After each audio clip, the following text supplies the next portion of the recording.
So, well, how's it going, everybody? This is 3/4 7-ply birch plywood, way cheaper than pine to make drawers with. And this one sheet will end up getting me every one of my drawers. So 4.5 plus 6.5 is 11. That down there, the bottom needs to be 10 3/4, which is just under 11. So what I'm going to do, I'm going to cut these at 11 1/4. That way I have plenty of rip room. I'll rip out each one of these. 2 of them will get me both of my bottom drawers. So it's kind of funny because literally I can get a whole, all the front, rear, and sides of each box from each one run. So this will give me my bottom drawer on my left. This will give me my bottom drawer on my right. This will give me my middle drawers and my top drawers for my left. This will give me my middle drawer and my top drawer for my right. Because 4.5, right? And then 6.5 will be inside that. So literally, I have all of my drawers right there with a little to spare, right? So I have it on top of my table saw. Actually, I have a drop cloth underneath that towel, but there was some old paint and stuff. I didn't want to scratch it up. I don't know what side's going to be face, so I'm trying not to beat it up. I have my good buddy Bob and my good buddy Toby. They're holding this up so when I make the cut, it won't run off on me. And I have my line placed. Might not look it, but it actually won't cut through that towel. Actually, it's pretty new. It's an ultra finish 60 tooth crosscut 7 1/4 blade. So I'll set my depth and I'll run my cut and I'll keep pulling it forward and setting it like this, and I'll end up with 4 long runs. Then what I'll do, I'll take it over here, cut my lengths that I need, and then I'll individually rip them down the table saw to their specific widths. That will give me all the stock I need to make all these boxes sides. You know, the actual box itself. Then I'll have to dado them. I'll have to dado out a 1/4 inch deep for my 1/4 inch bottoms. I don't really want to use these. I would much rather use the 1/2 inch. The thing is, I wanted 3/8 inch, but I'm way out in East Bum F word, so they said they couldn't get them. Anyway, they'd have been here by now if they ordered them, but it is what it is. These are all my drawer faces. I just went with table saw and chop saw to make these, so it's just rabbited in. And these are tongue and groove on the insides. And the actual plywood is 1/2 inch. And that's rabbited inside this, I guess what you call the backside here. So really, there's a 1/2 inch that I took out of this rear groove to set this in and inlay it. But yeah, these drawers are nice and tight. Yeah, I literally sat down, designed these, and went to glue and vise them together and realized that it's already been designed and it's a shaker style. That's pretty cool.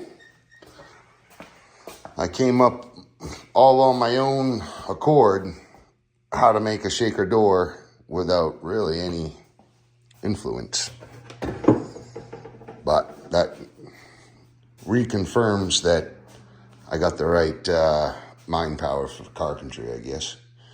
We got all kinds of lumber over here that I was going to use for my drawer boxes, but I found out it's literally half the price if I use pine plywood. No, sorry, birch. Did I say pine at the beginning? It's birch. Anyway, let's get some cuts going. Let me see if I can set you guys up.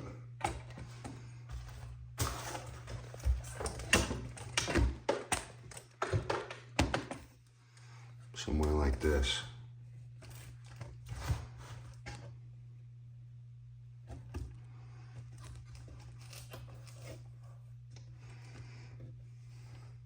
Nice. All right. I hope you don't fall. Let me make sure that the camera is... All right, yeah, it's pretty good.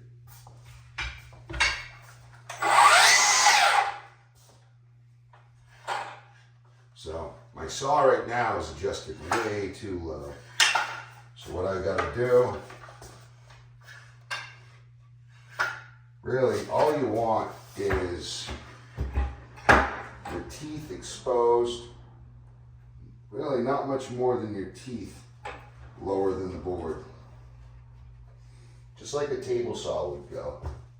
You want enough room so that the full amount, length of that tooth is exposed past the depth of the other side of your board, so it can rake out all of the wood that it's trying to cut. So I'm going to lock that in pretty tight. I'm just going for it.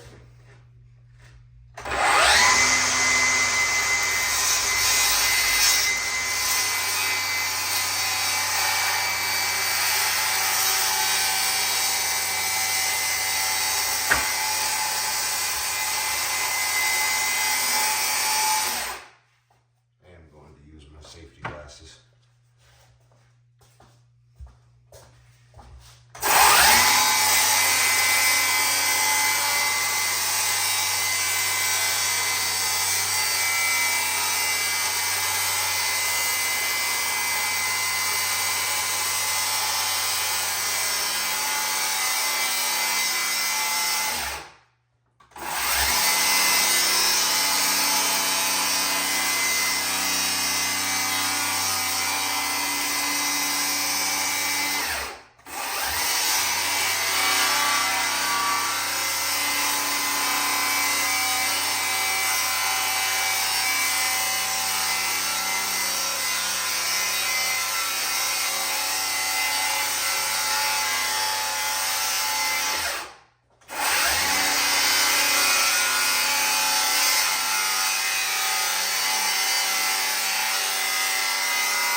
Starting to think I should bring Bob and Toby a little closer next time. However, I made my cut. That is really all that matters at this point.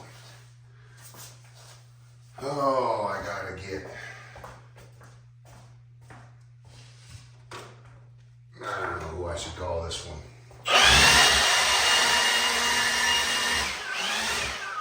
You gotta keep your sight clean. Gotta keep the site clean. So I am going to learn from that. It didn't really bump much. However, it bumped just enough for me to not want to go so close to the edge. Before I scratch that, I'm going to move it. I'm just going to slide. Till I feel like I'm off the edge. Now I need to check my cut. Okay, I'm a little too close to my rollers. Old Bob and Toby.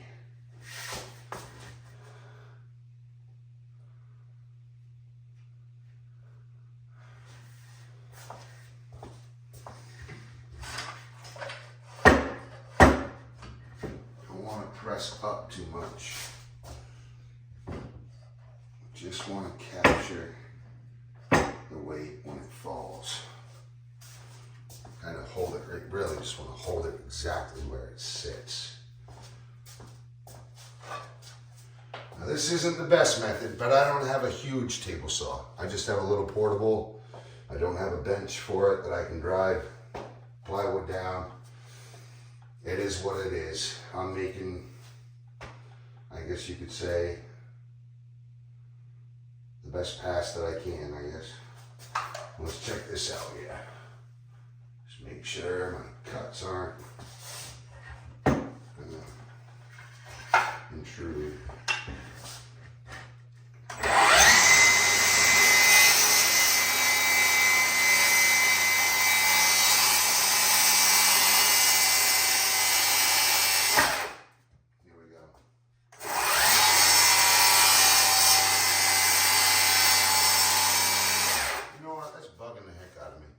I said pine. No, it's birch. 3/4 by 4 by 8 shop grade white birch, RVCA WFP D3. No warranty, 7 ply. So this is the shop grade. It's I believe $70 a sheet. Really not bad for being a good hefty thick 7 ply plywood. And it actually comes out to 13/16, which is just one jump above 3/4, which is nice. And they come 48.5 inches long, 48.5 inches wide, and 96.5. So they give you an extra ½ inch on both, which makes sure that you're gonna fit, which is really nice. It just gives you that extra ½ inch is a lot of help. Because if you need to rip it with all these stalks, and if you needed the actual full foot, well, now that extra ½ inch on 4 cuts, your blade doesn't chew up the extra and make you have just shy of a foot. It gives you the ability to do multiple rips and still have an actual foot width.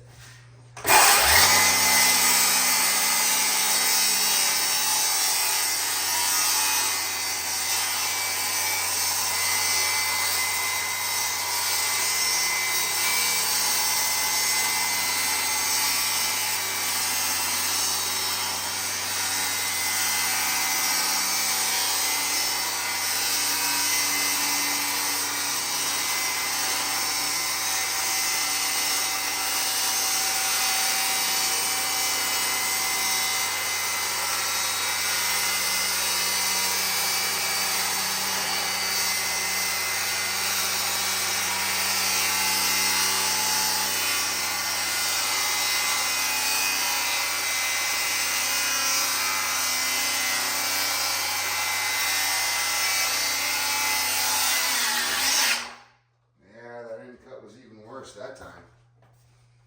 I may just want to stay right on the outside edge, I guess.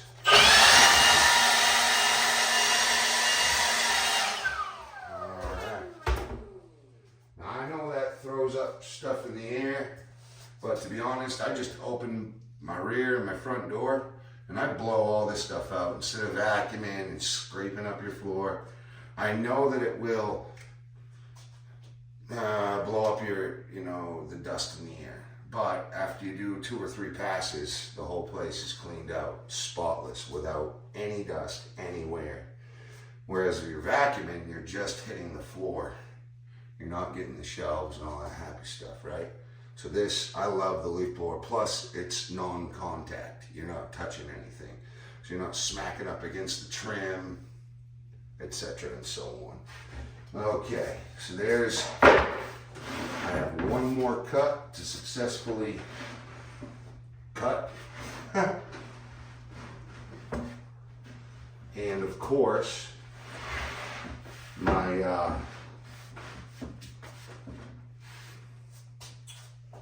drop cloth is falling.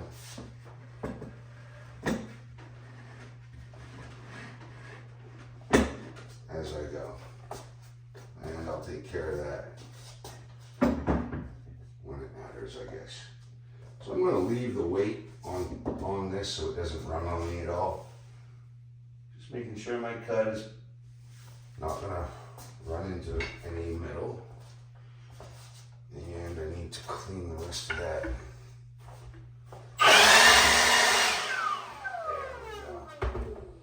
Okay, so that first cut was pretty shabby, pretty not good, but at least I have a finished side, plus I have to rip this extra piece off here.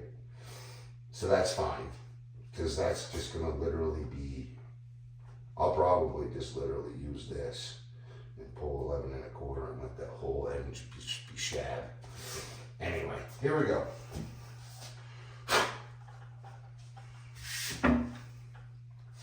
And for this, I took my time and used a pencil, nice and sharp, thin point pencil. No chalk, none of that stuff, right?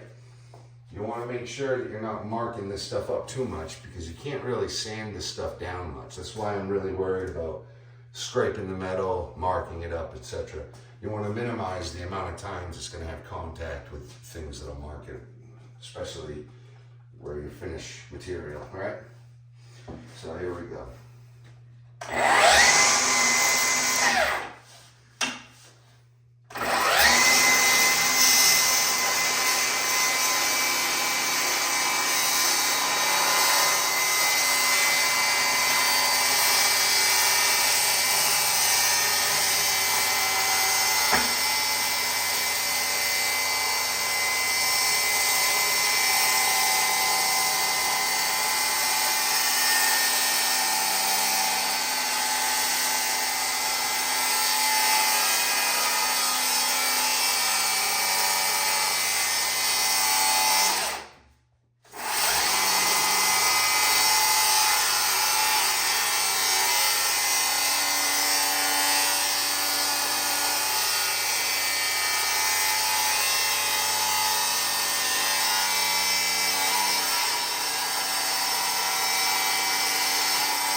Just kind of put my hand under that. I don't recommend that to anyone. However, I don't recommend any of this to anyone. I'm just showing you how I do it. But I just lifted up behind my blade, kind of made sure my damn hand weren't in the way. However,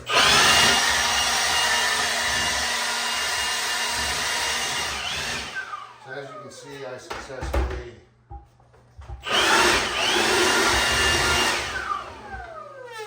I'm going to get off of this.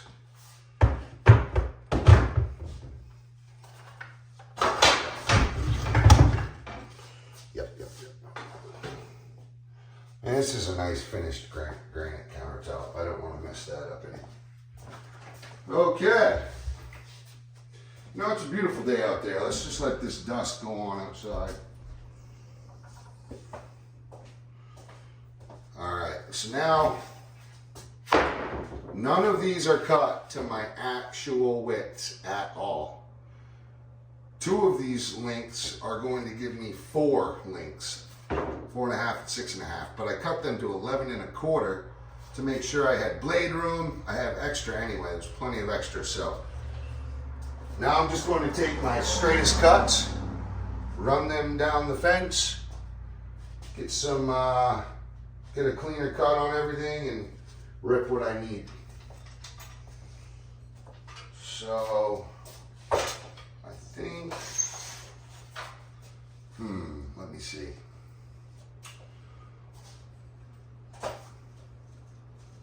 Yeah, I'll get 1 apiece.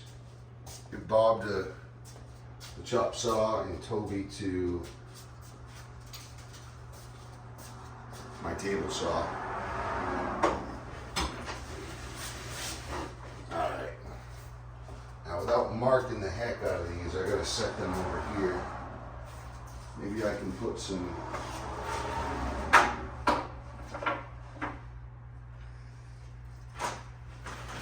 scrap wood down for it.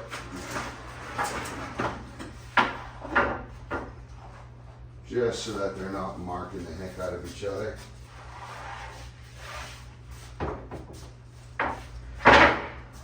Okay, look at that. Lovely. Oh! See? Even if you plan to prosper, you'll still end up messing up, but that doesn't mean that I'm cynical. It's just, I'm a realist, I guess. It's Murphy's Law. You can't let it bring you down, though. You just gotta keep chugging along. Nothing happened to the board, it fell flat. And it's not even finished cut yet. That was just a rough cut to get it where I need it for my specific job. Okay, I'm just going to bring this over here to be inviting when I run my pieces.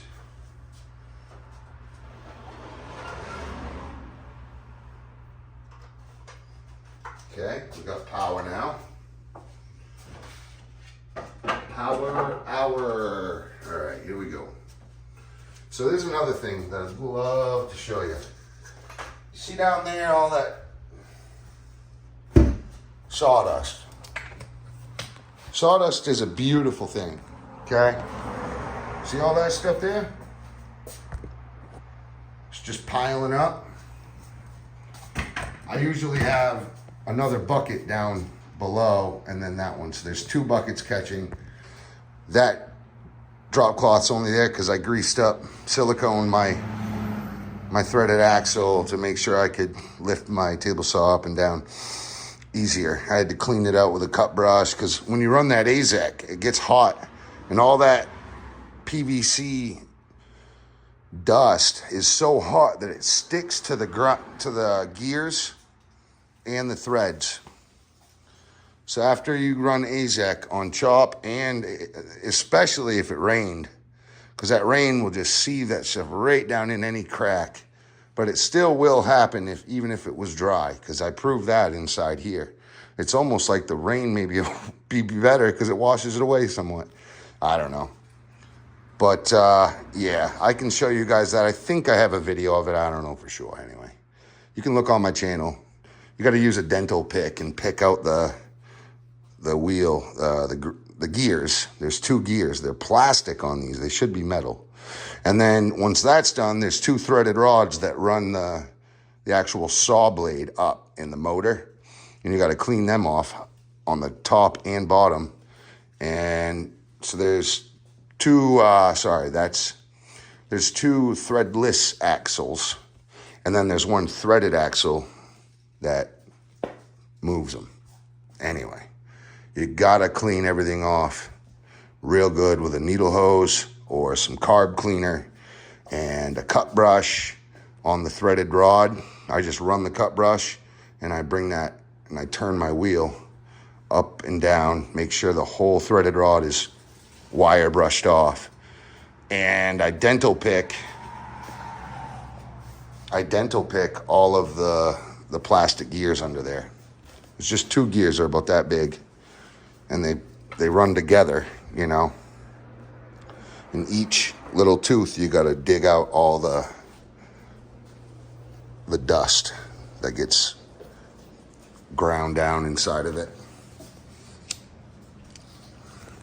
Anyway, what brought me to this tangent was sawdust. Beautiful sawdust, okay? Don't throw it out. Put it in a bucket, throw it in the lid, and keep it in your shed or your barn. Because if you're changing your oil and some oil gets on your pavement, or if you're in your shop, you know, your mechanic, and oil gets somewhere in there, you can just literally throw that sawdust on there, leave it for a little while, and it will just soak all of the moisture up, you know? And it wicks all the moisture right off the pavement or your cement. So, got these cut. Catch me at my next step because I'm going to be, I don't know. Yeah, so I got to get some nice, I got to make sure I have square lines so I can even get, I need a reference point. The only reference points I have right now are the two ends. So this was a stock end and then there's another stock end in there somewhere. However, I need to make sure that all of them have stock ends. So I'm going to do the table saw first, I think. I don't know. I may just cut lengths first. We'll see. But I have to use the restroom. Thank you for watching. This is going to be a big drawer box build for 1, 2, 3. 1, 2, 3 drawers. These are just chilling right now. I didn't install them because I still have to put my slide rails in and I don't want them in the way. Anyway, thanks for watching. Catch you at the next step. Main Man Squanto. Out.